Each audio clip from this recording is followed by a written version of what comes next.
Hoje então a gente conversa um pouquinho sobre este livraço chamado As Brasas, de Sándor Márai. Este é um livro de 1942, publicado aqui no Brasil pela primeira vez em 1998. Vocês acharam estranho o nome do autor? Pois é, eu mesma devo ter pronunciado errado. Vamos aprender a pronúncia certinha do nome deste autor?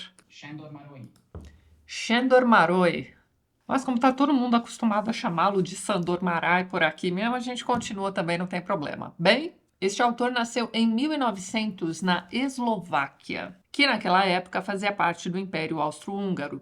A cidade em que ele nasceu fazia parte do território da Hungria, de modo que este é um autor geralmente chamado de húngaro. Aliás, essa questão da confusão com relação à perda da identidade nacional após queda do Império Austro-Húngaro é tratada lá no Homem Sem Qualidade. Vocês se lembram deste livro? Eu vou deixar o link aqui para vocês darem uma olhadinha. Mas então, o Sándor Márai foi dramaturgo, foi poeta, jornalista e deixou diversos romances publicados. É dito que ele publicou em vida mais de 60 livros. No final da década de 40, ele se autoexila por ser anticomunista, veja bem, ele não estava em bons lençóis, digamos assim, naquela época.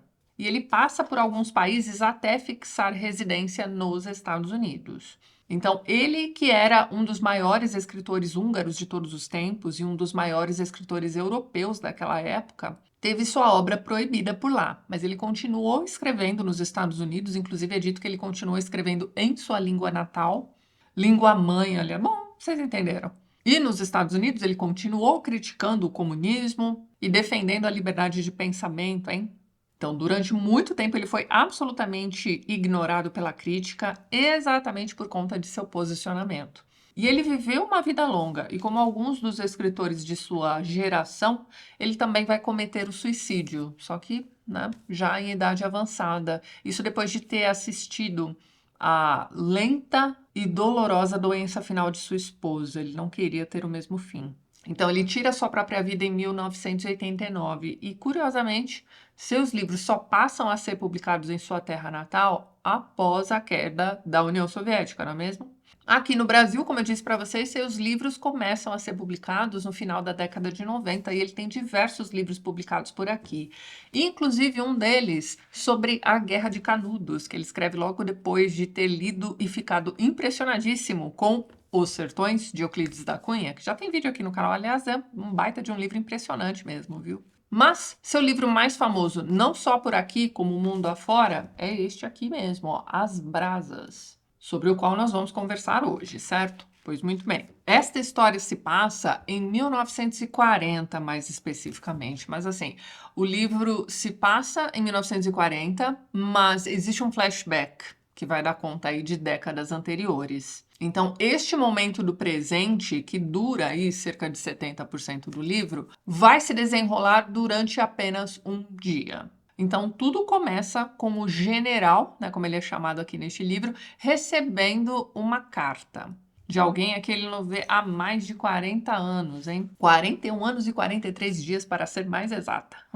E esta pessoa está vindo para uma visita. Este visitante é um ex-melhor amigo do general. E nós já vamos entender o que foi que abalou esta amizade, digamos, mas enfim. O general é um homem rico, ele vem de uma família abastada e vive em um castelo semi-desativado.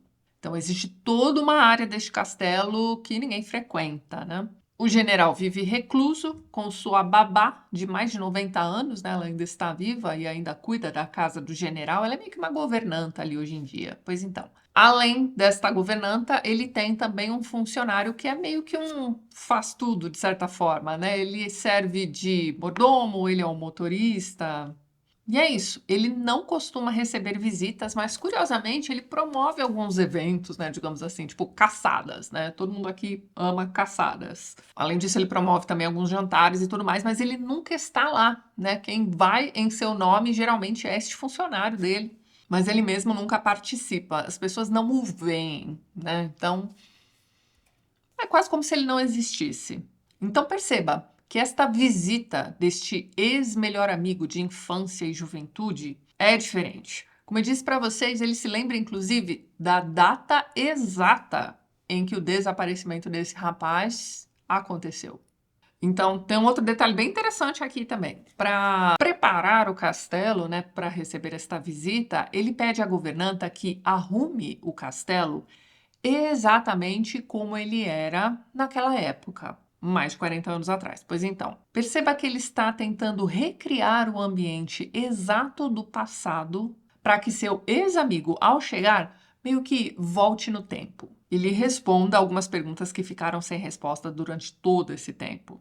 Então, primeiro, nós temos aqui um narrador fazendo um flashback da infância e da juventude do general e seu amigo. E aí que ele vai nos contextualizando, ele vai nos colocando a par da situação. Então, nós vamos voltar lá para a vida tranquila que os pais proporcionavam para o general quando criança, a sua ida para o colégio militar, né? O pai também era, né, um militar de alta patente. Nós vamos ler sobre a amizade que ele vai travar com esse menino, que vinha também de uma família abastada, porém em decadência. E que gostava muito de música e não levava lá muito jeito para a carreira militar, não. Inclusive, é o pai do general que, num dado momento, vai dizer qualquer coisa do tipo: ah, este seu amigo aí, este rapaz, não leva muito jeito para a coisa, né? Ele não é feito da matéria, né, necessária para ser um bom militar. Ele é diferente, né? Enfim. Mas a amizade continua. Eles chegam, inclusive, a dividir um apartamento. Chega um momento em que o general se casa, esse rapaz vai frequentar a sua casa também, vai fazer amizade com a esposa do general, que também gosta muito de música. E tá tudo indo bem, até que um belo dia, durante uma caçada, este amigo aponta uma arma para o general. E ele está para atirar, mas não atira. E some. Some de vez. Ele abandona seu cargo no exército e nunca mais volta, né? Não até agora. 41 anos e 43 dias depois, hein? Agora que os dois já estão idosos, né? Com mais de 70 anos.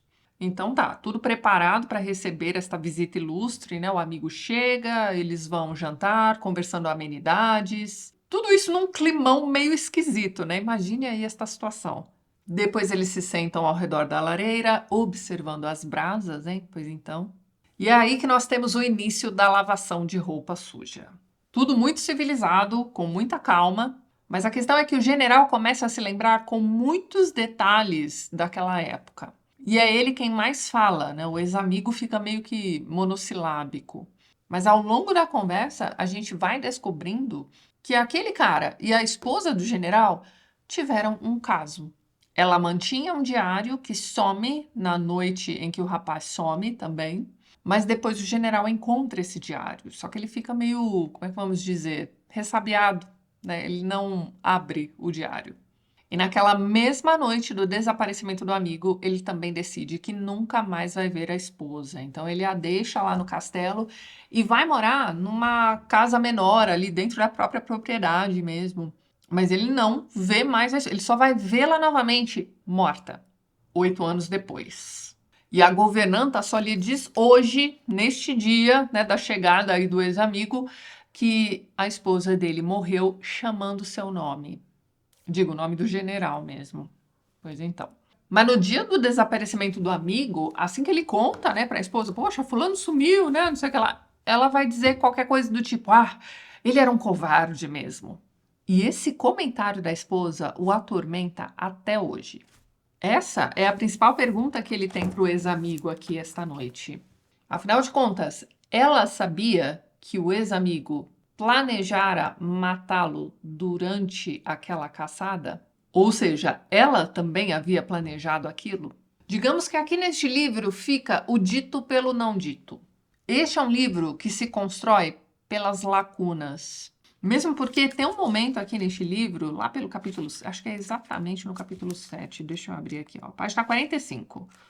Tem um momento aqui em que o narrador vai dizer o seguinte para ele, começa o capítulo assim, olha só. Sempre sabemos qual é a verdade. Essa outra verdade que se esconde atrás dos papéis que representamos, das máscaras, das circunstâncias da vida. Então, olha lá, de novo. Sempre sabemos qual é a verdade. Ou seja, o general sabe a resposta. Ele esperou mais de 40 anos para dar a oportunidade a este ex-amigo de lhe contar, né, de proferir a confirmação daquilo que ele já sabia. Então existe um peso, uma tristeza, uma melancolia aqui pairando ao longo deste livro todinho, mas principalmente durante esta conversa, que dura, como eu já disse para vocês, cerca de 70% do livro e que é praticamente composta por falas do general. Então ele tá com aquilo entalado na garganta há mais de 40 anos. Deixa ele falar, né? E, de novo, é tudo muito civilizado aqui neste livro. É o acerto de contas mais adulto que você vai ver na vida. Agora, olha só, daqui para frente neste vídeo eu vou comentar o livro como um todo aqui, vou lá pro final, vou comentar desfecho. Então, para você aí que é spoiler fóbico, né? Leia o livro, é um livro curtinho, é um baita de um livraço aí, impressionante mesmo. Já fica a dica aqui para vocês, depois você volta e vê o vídeo até o final, ele vai ficar aqui esperando por você, certo? Então, nós vamos ter aqui no livro também o fim do diário, né, da esposa do general, né? Ele vai meio que jogar este diário na fogueira, né, e nós vamos assistir aí às brasas também desse diário queimando ou algo assim. Então, nós temos o fogo que e também o fogo que purifica, dando um fim aí neste diário de uma vez por todas. Então, este aqui é um livro sobre closure, né, sobre o encerramento de um ciclo, que levou 41 anos e 43 dias para se completarem. Mas tá, ao longo do livro você vai ler sobre amizade, sobre confiança e quebra de confiança, lealdade e quebra de lealdade, sobre o momento histórico também. Aqui você tem um bom pano de fundo, né, nessa passagem desses 40 anos, né? Ele vai dizer num dado momento aqui em que eles já estão conversando, não é mesmo? Que nós estamos num período em que o mundo volta a queimar. Só lembrando que este acerto de contas se passa em 1940, né? A Segunda Guerra Mundial ainda está acontecendo. E o amigo some em 1899, né? O Império Austro-Húngaro ainda estava de pé, enfim. Meio claudicante, mas ainda estava lá. Então, você vai ler sobre passagem de tempo, sobre espera paciente, sobre memória. Mas não adianta, é sim um livro sobre closure, sobre o encerramento de um assunto para que a vida possa seguir em frente. Mesmo que tenha levado tanto tempo, né, e agora os dois sobreviventes, né, da história são já idosos, né? Não importa, o assunto foi esgotado. A esposa já morreu, os diários que continham respostas, né, já foram destruídos. Tá tudo certo. Gente, esse aqui é um livro muito bonito. Eu vou ler um trechinho do capítulo 14, só para você ter uma ideia aqui da narrativa que você vai encontrar. Aqui neste ponto, ele está remoendo aquele dia malfadado, né, da caçada. É impressionante a quantidade de detalhes dos quais ele se lembra, olha só. Ainda não havia muita luz. Prossegue, já que o outro não responde, não protesta, não pisca, não dá sinal de ter escutado a acusação. Este é o amigo, né? Aí ele volta e continua. Era o instante em que a noite se separa do dia, o mundo de baixo se separa do mundo de cima, e talvez haja outras coisas que se separem.